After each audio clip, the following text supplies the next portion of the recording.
Hi, friends. Welcome back to Midweek Encouragement. Thank you for joining us here at First Church of God. So glad that you could join us. I want us to try something. I want you to listen.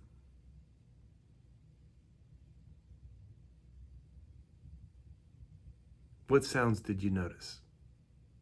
We'll try it again. Since I want you to know what we're doing ahead of time. I want you just to listen for the sounds that you hear.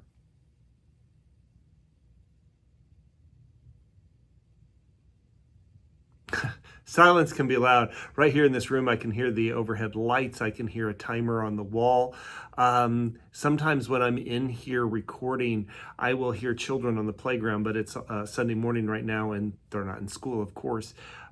Sometimes I hear a lawnmower. Sometimes I hear cars going by, but we hear these different sounds all around us. And it's calling us to be a noticer. A noticer is required to slow down and see and hear.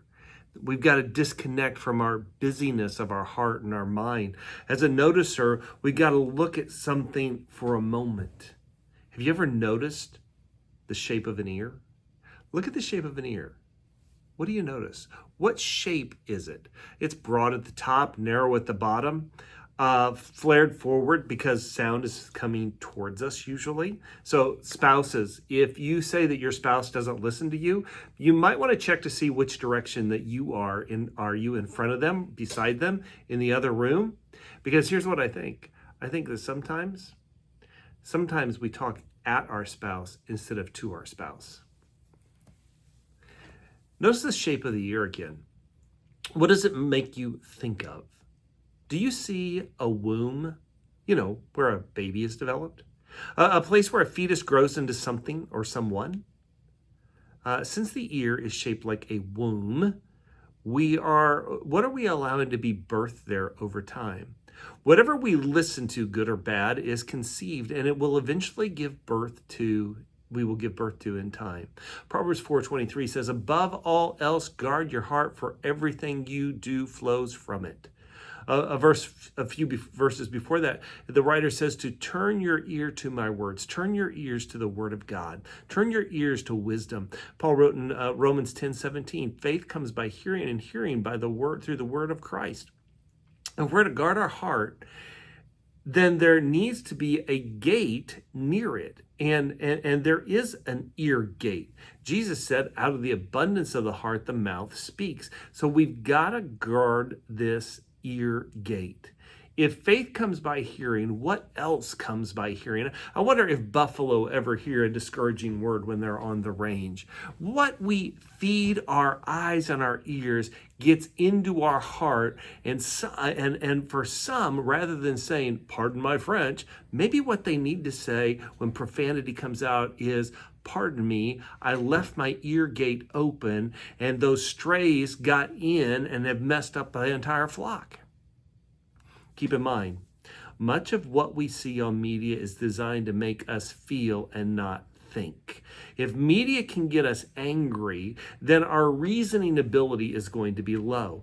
Too much media or the wrong media can make us feel anxious or fearful. You're going to pay for what you take in. Media wants to get your attention, and your attention is the currency that they desire.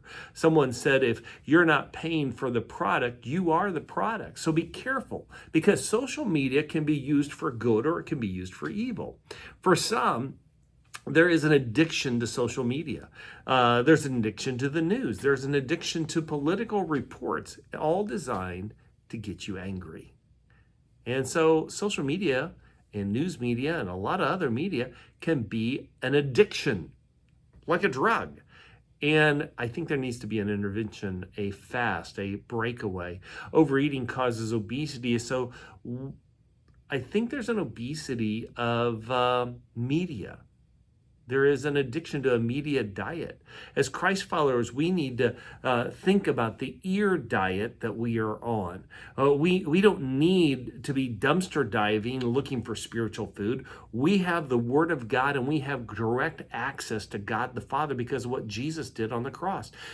Eagles will swoop down out of a nest or from on high and grab a fish out of water or grab an animal off of the ground, fly back up into the sky, and get into their nest and eat that live meat. But a buzzard isn't that going to work that hard. The buzzard is looking for a dead carcass on the ground, where they're going to just feast on this dead, rotting, stinky, dead animal, and that's their food. When they get done eating, they work and they flap their wings and they get their carcass they get themselves off of the ground, and they fly up and look for more dead meat.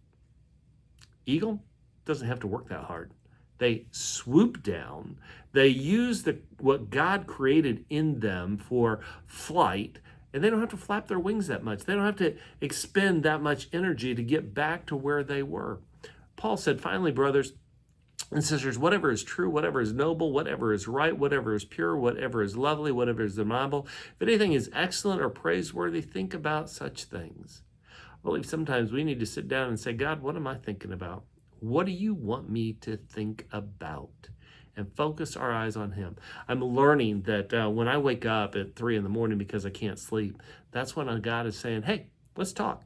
You're not going to have a phone call, most likely, and we've got time. And that's when he needs us to spend time with him.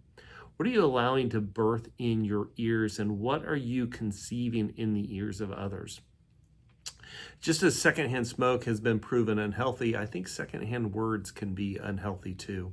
If we guard our ears and we guard our heart, then when we guard our heart, we are guarding our words. And we will be using that as a filter to point to where we are healers rather than hurters. Colossians 3:16, let the word of Christ dwell in you richly, teach and admonish one another in all wisdom, singing psalms and hymns and spiritual songs with thankfulness in your hearts to God. I believe our goal ought to be to instill joy in others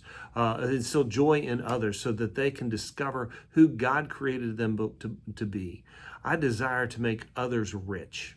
You want to be rich? Well, let's be rich in kindness, friendship, and courage in making a difference in the lives of others. It takes a lifetime to unlearn the words birthed in our ears that say that we would be more worthy of love if we were a little bit more like everyone else. We need to remind ourselves, and we need to tell others too, no one gets to decide who we are, only Jesus. He doesn't compare what he creates. God decides who you are. He names us, and he calls us by his favorite pet name, Beloved. Now, how can you give birth to love in the ears of others today? What happens as you do? There is a new birth in your ear, a birth that you won't have to change diapers on. Have a blessed day.